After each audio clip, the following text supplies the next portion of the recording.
In order to gain an unbiased understanding of the American Revolution, it's important to get information from a variety of sources.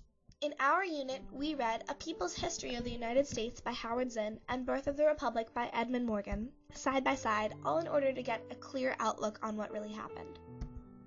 Since we are studying from such highly acclaimed historians, I was surprised to see that neither Zinn nor Morgan addressed women's impact on the Revolution. Although most people's knowledge of women in the 1770s only includes Betsy Ross, there were in fact many others. 1 in every 8 Americans fought in the war, so when they left to fight, the women took on the tasks that they had left behind.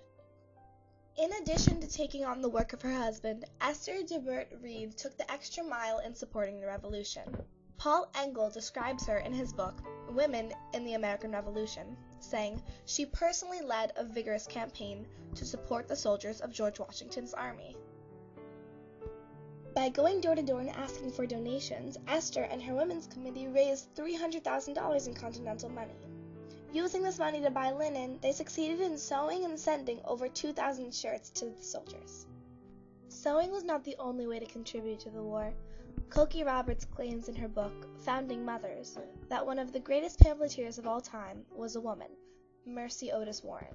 Mercy wrote plays opposing British rule and anti-federalism. One of her most influential works was the pamphlet Observations on the New Constitution, which was said to have had a major role in forming the Bill of Rights.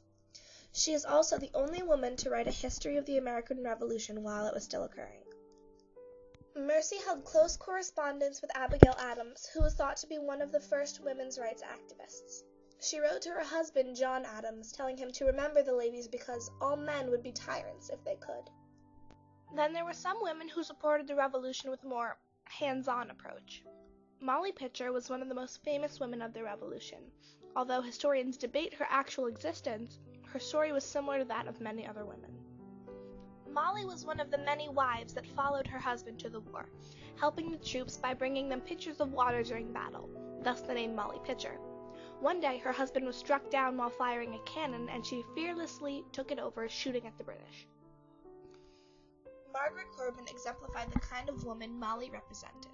Her husband was also killed by enemy fire, and she continued to load and fire his cannon until she was badly injured and taken hostage by the British. It is unknown how she escaped, but when she did, she became the first woman to receive pension from the United States for being injured in the war, although it was only half the pay of a regular soldier, which was hardly enough to live off of. Deborah Sampson Gannett did not take her husband's duties. She was the first woman to enlist in the army. She went under the name of her deceased brother, tied a bandage around her breasts, cut her hair, and fought as if she was one of the men.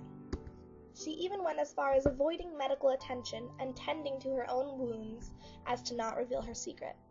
She was forced to see a doctor when she came down with the fever and was found out.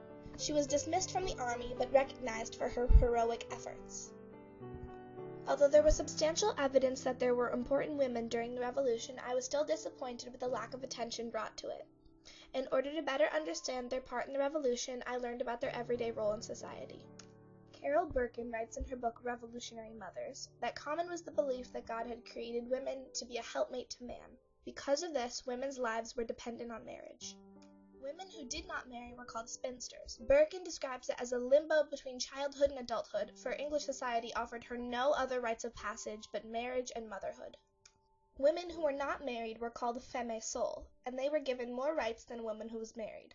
A femme sole, Birkin writes, could sue and be sued, earn what wages she could, and buy and sell property.